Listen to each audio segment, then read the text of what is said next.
lawyer Boris Ampaw, private legal practitioner, any and Komo and area. Council, a very good afternoon. Afternoon. Let me about your point to say. I don't know if you know your father. Yeah, the radiasi papa. Boko. Another moment dana MPP Amayukunu, Ekoto Santene, reforms are more hampa. Na the name of Bebre 56 of them, 54 were approved. Edafi Bawumia no so there was rejected. Na emu another betu just say mo bia nkotwa emfama ye honorable Kennedy Agyapong. He says Anas will ruin him. Na eno na ebopi hu say yemra na imi bi say mu say edentina odi we edi atodwa na MPP for amayuku no anase djubedi omkodi ye no so say na hu no. Oh, I think so far so good. Ufsi, Ifita, very massive. It's not easy to reorganize and revitalize. And now, like, over sorry if it's such a difficult defeat. Okay, 2016, Mama and NDC facing that defeat. It took them 8 years to be able to organize themselves and come back. And MPP is going through the same crisis. Definitely no. And the conference was meant for rebuilding, re-strategizing, and foreign say what went wrong. No, they're correcting on that immediately. No, organize them. Now I'm come back stronger in 2028 because the opportunity exists. We share a memoir and this. I want to use a mono and koye. Because the Bia Obokenya no, or my trouble, opposite. Don't I know come from, but I would travel E-levy at my replacement with E-levy, West, otchere, in River. I feel so no, this is and then Yapamu, Pamu, so state capture. I did good, I did diamond, I did magnesium, Mama, and then Ninia. And some evidence, any evidence, something almost mineral resources. Over state capital swap, take over judiciary, it take over the executive, it take over the legislature, it take over the police, it take over the media, it take over the religious bodies. And all these things point to a fact say when you have the government take over the other day, but and yet say Obebu mind na amount for 1 hour, Obebu mind na you development, yehu growth, yehu for example poverty better down, and then you can say 7 months to their situation with the dollar, the way dollar now here stability what country move any global crisis are anyhow with the peace mama any privilege when you free range in the executive for control her. 2 when you free range with the legislature manado anyade sa manado the time lawyer hang parliament 50-50 and the DBS of parliament mama is free the so to 10 judges over judiciary so executive justice they say we take over on the MDC 4 judges like go so we go judges in here I don't do na for MDC 4 judges and then rule by yambo here and and now so for kukudam and now what more and then aka mo brought to gate me koso chrono koso to transfer koso also for near you and then media no o ma take over because mo che and then media no to make kasa and who watch say na civil society so o ma koje o mo show mo no and then o mo dey to make kasa everything na government about hardship o mo kaka support them and then document them o mo ka and then when they say issue of galamsey o mo to make go and then another time so no na galamsey your court strike na you sorry and another galamsey and then galamsey person the party no I take over all over Ghana galamsey here galamsey there but ya no mo asofo na yedi media na yedi civil society yedi utaka yedi and yesha mama and NDC and mo ready country no with all these things so I point to one thing I point to a system Ghanaians are now quiet. They want to tell NDC say, you can have your way, but we will decide 2028. And NPP must unite and then in the unity, they must find strength, and in the strength, no, they must be humble enough to admit their weaknesses. And I'm wrong. No more gonna put you. No more Bawumia chief Addo Anichi. Now on to deliver victory more 2028. Now and yet only resetting, but rather continue the good things and another year. Now about avoiding the negative things and could you want to not gonna put in. Bisa say Ocean Nema Hodwa MPP and ABC one, there's no unity and the wage raha no akafu assemble for wage raha no way about way and they always keep on saying say unity but unity no who say a cause war party no ebi kwa can say they are not be ready for 2028 as to say like they always say they want to wrestle David. Let me tell you something. When you are down, people, it's so easy to be united when you are down, because one, opportunity be in you. Two, sikakapo motivation be in you. Three, and you blame game. Obia oluzu bia obi eni wo luzua obo ni sem na neje. And na ukoko ball, you ball. Na she tima, ti support si nia kwase ya aboa aye na aye basa see because obi am losing. Evidence I can't see bia you can't see bia ball boxing elections there's what we call blame game, and blame game no and easy anything MPP go through no it's a blame game and go ma say division ma they say party no will not learn, because in division and in when I say misunderstanding no, it lets you know what is happening.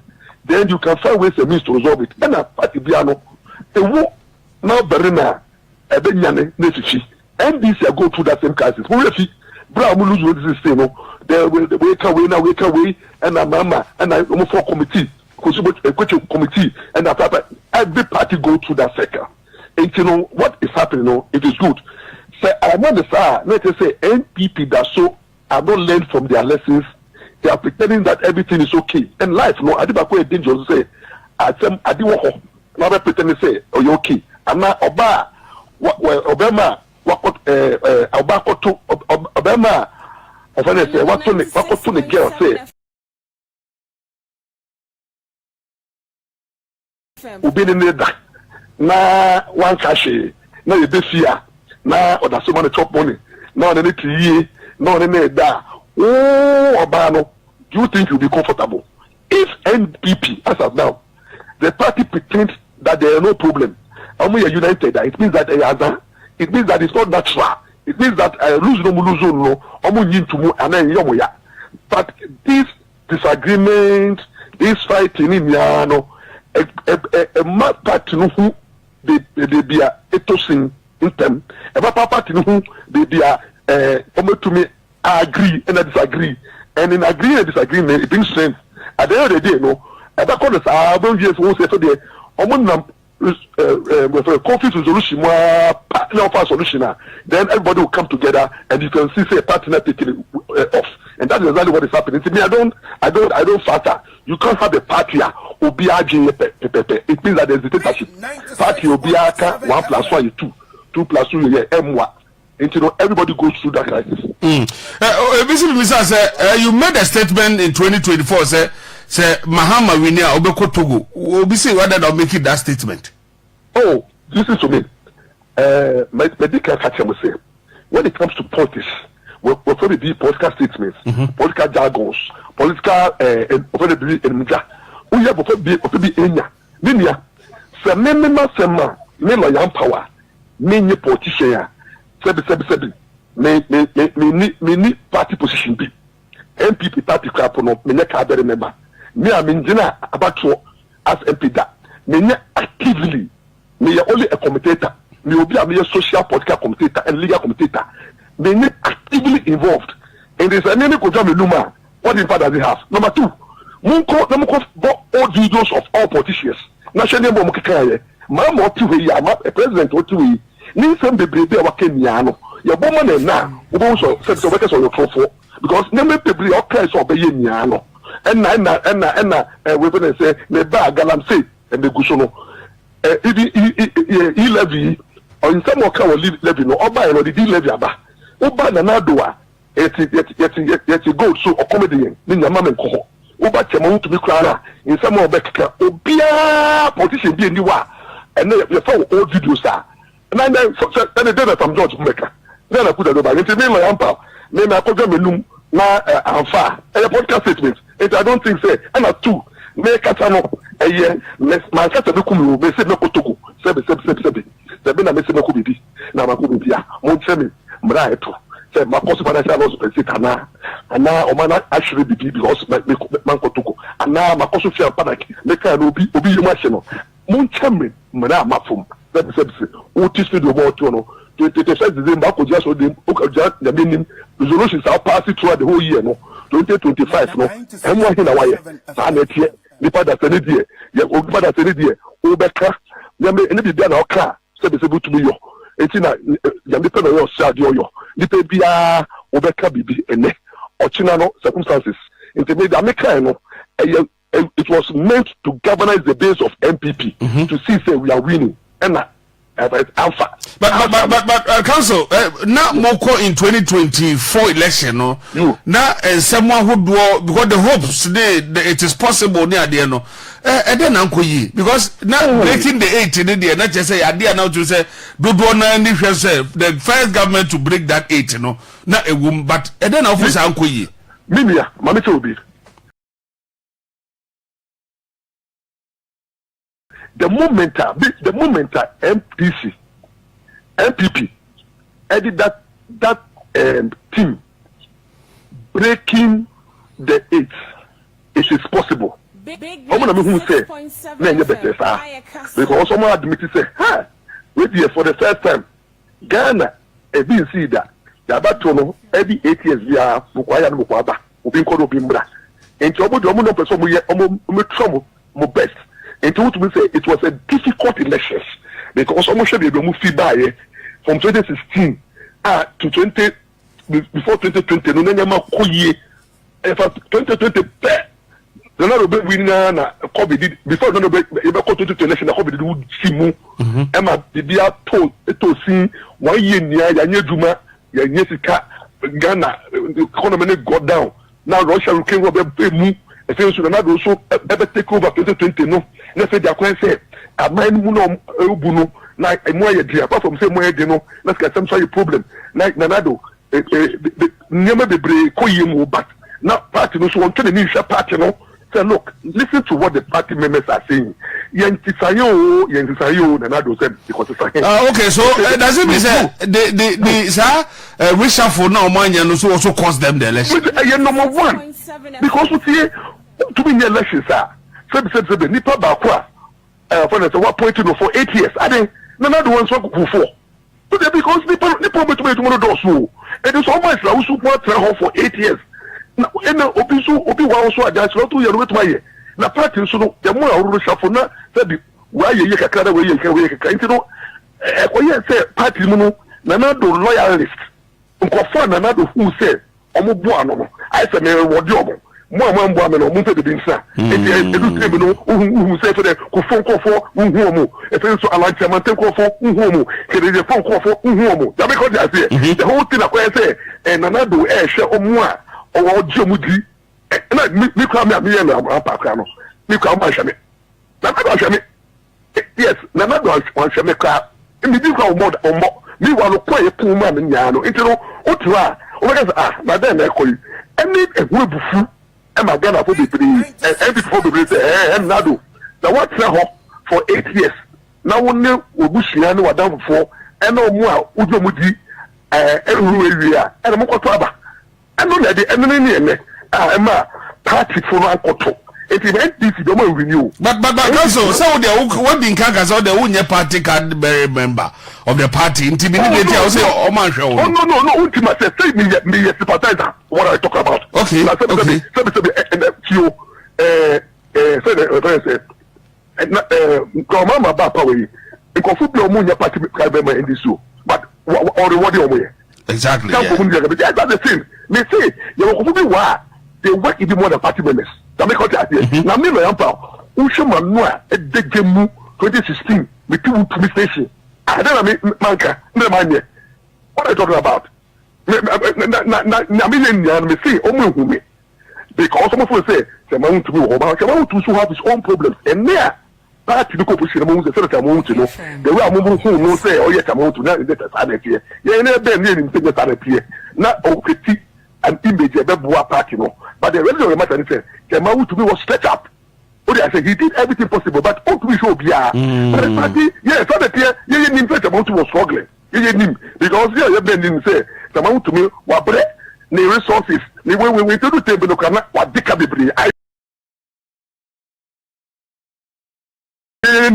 I will come on because we'll be in the station you know we'll be in the jamming and it be like and I'm a man for say yeah I say but me one not yes but not many who say MPP will talk a bit more over the policies and programs that benefit Obiaba but NBC Omoba Ebeye whom you know and Ebeye Munchendi and a mama be bounce no 4 years no or Baba Sisemu Abeche Gandhi Kapadi aye family and friends after so all and 4 years no is into 3 years into the man say Kawa tour from 2016 2020 to 2024 no and obetri and even is all the gold that share Ibrahim Mama Sema and Ibrahim Mama voter debate you know what for good in here or the gold to Tony also say Sammy Gyamfi so Ibrahim Mama kwada on ni ejuma ni nia diamond concept Ibrahim Mama lawyer and same for both sides I put Ibrahim Mama and same so bibia Ibrahim Mama Philosopher Ibrahim Mama and na Kofu Ibrahim for to ba galamsey so but council hono obemsa say o compare Ebia you can let me know your mind on this one. O compare that now Akufo Addo now compare John Dramani Mahama. One or then no ma sha memu mpa. Oh, sure. Nanado ye no openly. What I say, am I yehu because you from ben no ehun but Mama is worse so. Well, Nanado employed almost about 56 of his family and friends. Look, listen to me. Mama is doing the work because all of our families and friends, but all the agents, what you know, Ibrahim Mama bet would walk, not the winning call, but I don't know what I say. That's what I'm saying. I'm saying that Mama didn't know what learn from the Nanado mistake. It's all you say. So you need to call because the never winning Mobi Famra. If you're underground, no. There is a sort of and I said, do kitchen money. Listen to me. Oba a memoir. Oh, Mama, the Northness. I take over no. Oba a memoir NDC ni biara oye family you can't family friends no be on the mujapo friends de be obi party ma into sabi ya tuwe mama amemunu who say wa be family and obi fa MPP leader and NDC for I don't know no friends party people I don't know families I don't know family it's what I'm talking about and it is the people they are appointing appointing real so they so much money ate and the moment will be she say bauxite when say aluminium Mama Ibrahim Mama one for the name ko or the lawyer so lawyer no come in case me no court make I say case no high court Mama Ibrahim Mama sue or when they say amount to be me different amount to me so lawyer na me case for about 3 years no so and then on that guy take the whole Ghana aluminium ring on that no. What I say, Mama lawyer, and then about for any what are you talking about? And that is the strategy Mama is using. Oh no, the family affairs no, or any indirect rule. And then no be be muno, woman are related. Either the blood, and agent, and friend, and family. But I'm telling you, I don't know related. But I'm telling you, need to go for now. What for Muna? Jinapomo, either related. And I know also. And please, Mama was strategy. Otchere and say, Oba 2012, 2016, or best steady at the back. And then before Mama Bawumia Bano, Otchere say, who say Ghana, Mambua, would you man will be brea? A man for appreciate you. And this time, Oba, who he will reward those who support him. And I did when statement no contribution no chop refi that statement no we say friend say former chairman can say or the president of local chop.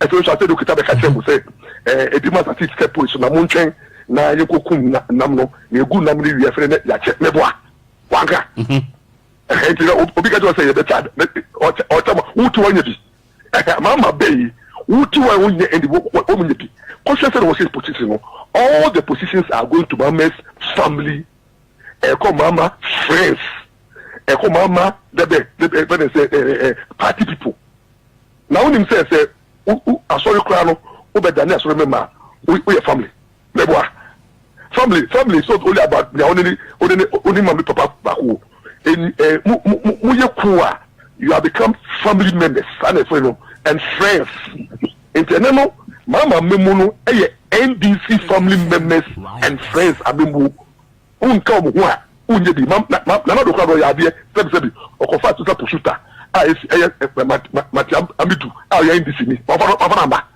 ko bebre wa na do demo buy no mo ya NDC for odo be kraman no but honorable ade ba kudu ono ma I to say wodi obi di nkobo na sometimes ade bi si ewo ye can say amembu abansa aban bi na say ofofro ba they also want to retaliate and they forget says ade no so no kra no omo ye bi you so what it's you all say that retaliation and to me no and then why no because idea ya enye na ni ono ka te enye no I don't know ba no baby who ka so ye bi e dey ko ne ba no because sebi man let me give you one instance obehwa now for the first time aban bi ba ya to radio station was the Nado's government meaning say be even but so say no credit but na be see that say aban bi aba say yen target radio stations dey include no na this ade no buy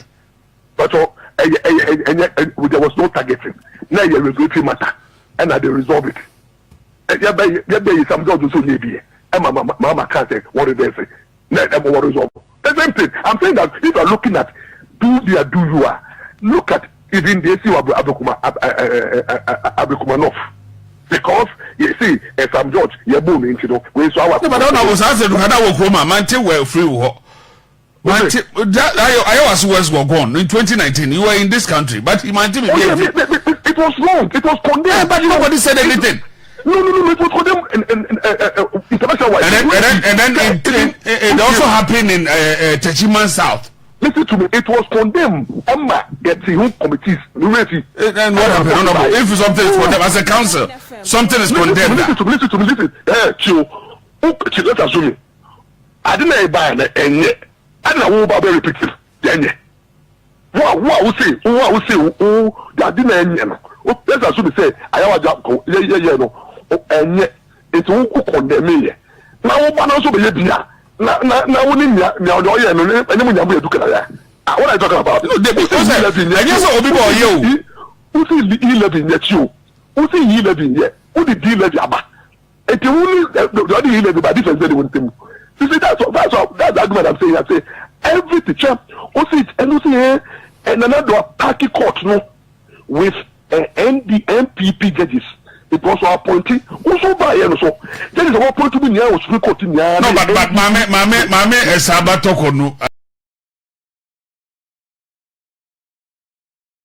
na eduno so be chief justice council let defend yourself na eduno so be no listen to me chief justice enye edu mi so asemo enye sanka a lot of people know chief justice new hwe we fi say Georgia root time no that time na you was senior people at the bench chief justice in fact seniority na you your political appointment we fi political appointment and you know obi anywhere you dey teach man because we say we you see na we fi Tukuba na Tukuba wo Georgia Wood enim that be no we be enim what dey Georgia Wood even can no Tukuba no when say we enim when say enim de boa sabetia Jesus is a political appointment. What they say, but it based on qualifications. So qualifier. And you know there is no chief justice. They are more senior. So if that is the law, there is different. But the every chief justice piano is a president appointed. Say say and mama ba appointed chief justice on ka say me compare me how you senior that is obi to so bia once I don't qualify that's what it means and then there's nothing like appointment say be the most senior and obi ni wa ya for most senior member this as you speak right now say chief justice we say Torkonuu ko na be appointed justice the other two say no I can't less than 1 year to go for retirement too for money yeah for disability by next year no disability it will be only most of the Supreme Court days are home Osano. It is every mama would like to appoint a younger person. Say who appoint here and so appointing Mrewa and Kwabena who appointing now why you not call now the full appointment to who can the problems. And you know, mama be appointed itself, but to be a younger Kaka. If you appoint to be a younger Kaka, say that I don't will be buying a younger than beautiful women. Here. And Torkonuu was very young at that time. But other people now, like over person, no many. For example, the Chemono Zadama, no money out of 78, 69. It's a net member appointed. I'll find you know Colombia. One far will be young. I saw you be around maybe 60 years, 61, 62. At least also 1 year, 1 term or 2 terms. You make out that here. That here. You don't just appoint the most senior. But this is what based on away from that one, what they are about to just say they shouldn't vote for Kennedy Agyapong. Oh, they be Manchester. Yes, make a base on something. Kennedy Agyapong the mama. This is okay. A moment, me sure Abrabomun semu. She Kennedy Agyapong. Only Bawumia Kojina. Okay. Yeah. Omujina ye no one say na nemu ye dream. I'm at Kennedy Agyapong say when they say obe show Nado showdown. Showdown. Now go on the form. And go to one. And about me win Kennedy Agyapong di ya kakra bi e ko house e ko organize ne members ka tell someone to mo wase e be yi. Ye wo mu e ko tia Kennedy Agyapong and the Bawumia na ka bomu meboa. And the Omukabomu ceremony, Omuvieka, Omusati, Omuya joint campaign. Kennedy Agyapong, no, the Bawumia campaign, no, nam, no, move to Bawumia, Namuya way, Mama, and this in here, Bawumia, and the no, Bawumia positive things, no, Kaminia. And said, yeah, Bawumia, we're 41%. Na, ye buyer. And said, yeah, Nipana, we saw you, and so the one that say, oh, on corner crown on yet. And then the moment say, it means that you are not principled. There is no that kind of work. At the time, no me expecting the people say, look, Bawumia no yet. It is really join the campaign. I didn't know. You go count. And the people should have said that, look, me I'm principal person. I said, but maybe not because the Bawumia is all presidential material. It's incompetent. One more Ghana. That was my campaign against him. Now, if we win here, me may join it. Because me as principal, no, the market here, no, me to me can be before. And then Kennedy Agyapong should have told Bawumia, say Bawumia wouldn't be. It's unfortunate saying that, but in some of my careful, who people campaign out. But when you who dangerous, when I say elementa, who can tell you, who say she has said, because that's what it means. Because who can tell you, there's a campaign, and then you see. Let's go to Kennedy Agyapong. Mami kasi kilinchewo. Kennedy Agyapong na dafo ba open asem owiase ni amenche odi bako. Menche odi bako. Kanso bitio pa. Na dafo ba open asem ana kase ne bi no waka. Eye mama yere. Mama wodi na mama. Kennedy Agyapong body pa no. Ama mama. Wodi na mama. Akojina ofene say the dofi ewo mfaza akwa bi de no aka say MPP party no nipa ontumi kana sem na sem ka ba ye ne de ni Kennedy Agyapong eti wo Kennedy Agyapong a wo kura no wo MPP greatest opponent ne yere e wa danfo na wo to be ko jira ba o mechi na ntire Kennedy Agyapong kura ontumi taki mama those already now. Such a person should trust you with our vote. You can't lead now. I say Mama Kwanza. Mama Kwa, then we know that you can attack Mama. Currently, Mama is in government. And you want a Kennedy Agyapong to be Kasa. Never did check. I know Kennedy Agyapong, the fire brand Kennedy Agyapong. The man see that was so good mama so. But Okonya no say mama kra no Lord na wo means be wa e wo ho a etia me NDC fokwa ko tia so na Lord na tia so. What I say and Kennedy Agyapong got or enjoy some largesse from this government because of But how did they say you no crow say hey who they on him Go be somebody there. Go be somebody there. Who the only matter what me talk Kennedy Agyapong. Kennedy Agyapong you be a onya nyatwom. The only time I who saw you nyatwom here or support Bawumia. And I who nyatwom no. But you be a you. Kennedy Agyapong you be a. So the MPP party as we speak, you know, then Linda Ben no mu here. And one of us say Listen to me. My position was that Bawumia, given the difficulty, Ogo 2024, Abino was Nana Akufo Addo, and there are so many things that Nana will be Bawumia and the new agree on. Oh no, then I'm for some Kasa. Oh, they say the reality of the matter. They say, and if you are not boss, but Uba agree. That's life. We are saying we said the word about I bet your council will be a deputy. Do you think I'll be honorable? The council may, if it happen like that, I'll walk out. I will resign. I'll resign. Unless the person has disrespected you so much. Listen to me. Say, you call elections. And Nana Addo, Nanim call ballot box also. Who the supporter who the one who edu. Oh no, the vision and the principles and the all carry. And you so can't make pay. Council, does it mean your vice president I would know who here now? What do you get? So I do. Every president in there is suddenly as if you are so we and you are couple as if me better make Nkrumah the way by school as if you were the man who can hear a man maybe a nigga created him hear a man of far Fantini was a Dicker Johnson never the brain you learn a man not Dicker Johnson catching the man who will put you and I go found by and I buy in the South Africa willing of Atta and I am maybe Gyamfi near Fantini me fit Kekos me na minim Ghana politician na me ye politician me ya Nkrumah ya be kono na me say no you need somebody from the north na you go fa buy and na wo buy no diga just here campaign na omo win here who dey omo win here no na fe die the man say many presidents in America and in law it Osalani Gyamfi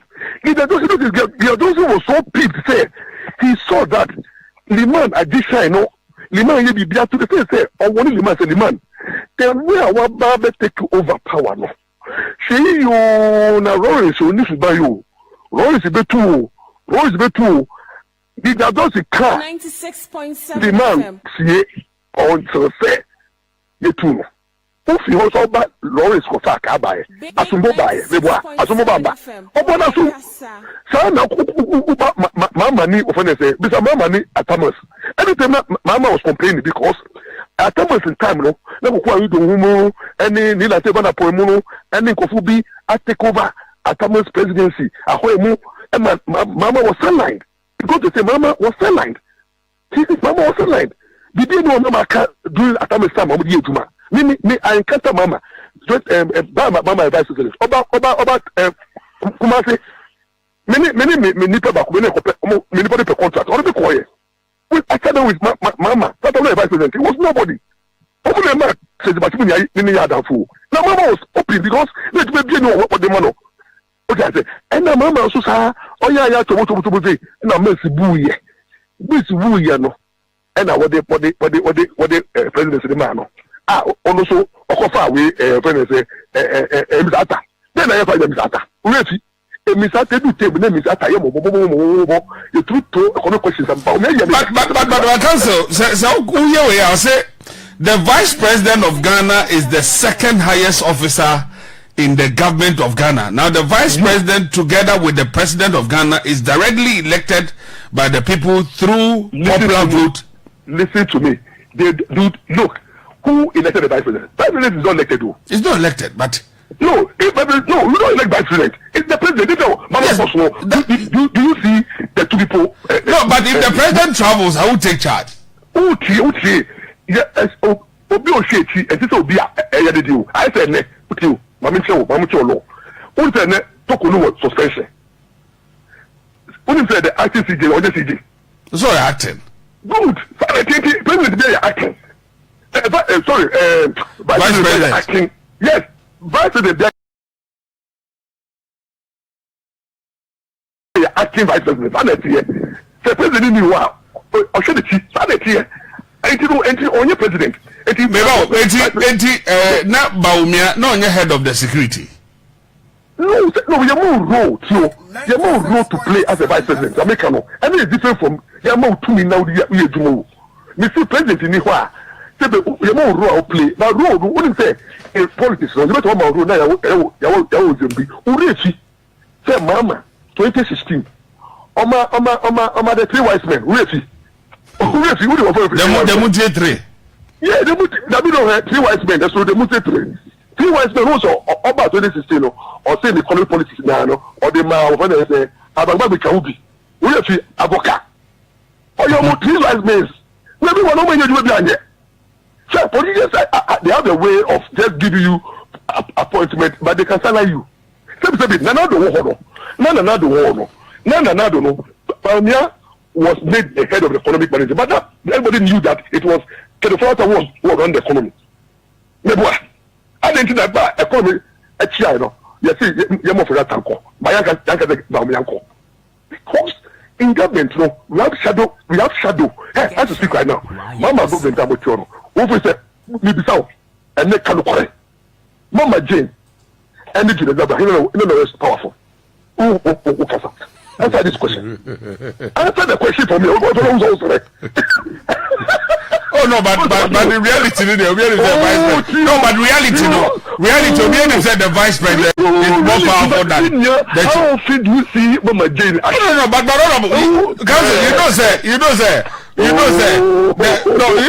the vice president is more powerful than the chief of staff. You have power on paper.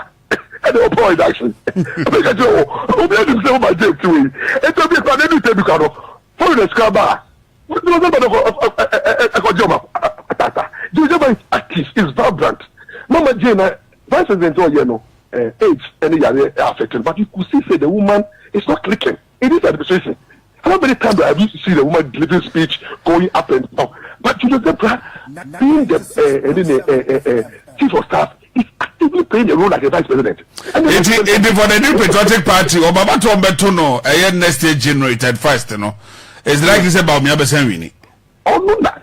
What did they buy? I don't buy because one. Would you change your mind? No, we near Ghana for Betuamano. Oh, Mama told me. Mama told me about the president 2028. Mama currently over 41.7. What's it? At the hot channel. Good. 41.7. At the hall. Almost to about man in Yan, almost so much. Now, he needs only less than 9% to add up to 40. Now let me tell you something. NPP for the Brewaha, Omubu free 2024. Omo Kotono. Mama Memui, and in your year, I'm a baby. So does it mean say NDC for the Omo Toma Omana to Amon? How can you make this calculation? No, that we cannot create a member. Me see, NDC for the Motomo. Almost by 2 years. Look, go and look at those people who didn't vote on 2024.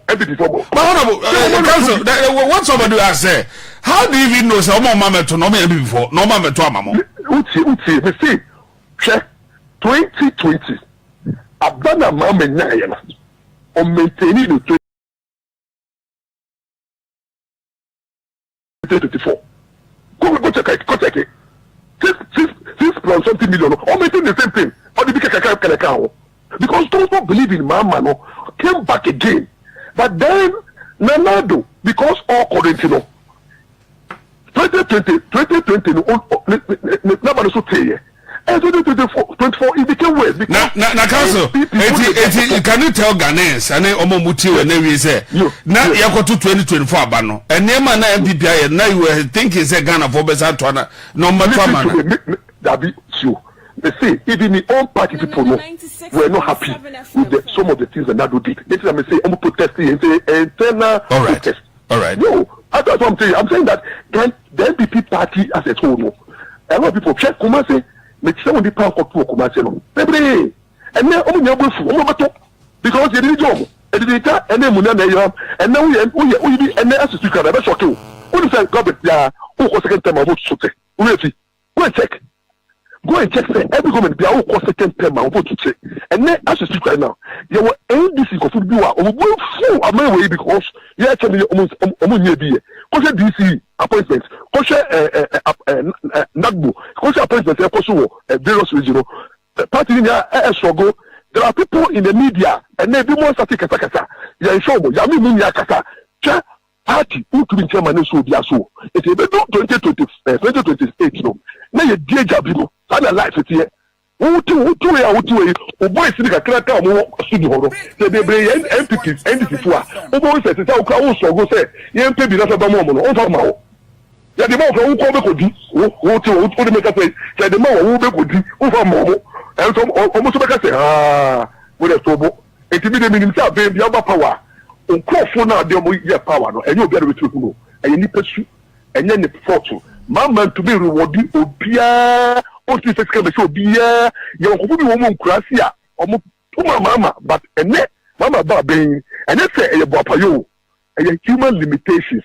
Then you to way over to my birthday party. Now, that's for pa, open as some pa. No, real still so very vital. Find life is here. Every president be over power. There are people you end up forgetting. Not so, Council, let's say in 2 minutes. Yes. Can you convince Ghanaians why they should vote for? Let's assume we are in 2028. we should vote for Dr. Mahamadu Bawumia. Listen to me. Ghanaians will not only vote for Dr. Bawumia, but Ghanaians will use all the anger they voted against NDC because of their performance. I don't make a tell no. Sure, opposition don't win elections. So there's no way at MPP and the whole thing that will renew. It is the system that will turn against NDC. Listen to me how it is happening. One, NDC, Mama, and I don't baby, also back from one to quarter them. Now, Obi or the baby army affairs. Oh no, I hope so. Can say in one more audio now. Can say now we should go no more. Oh, the people to say, me say Mama, oh, them. There's no way out everybody say because any idea of the call.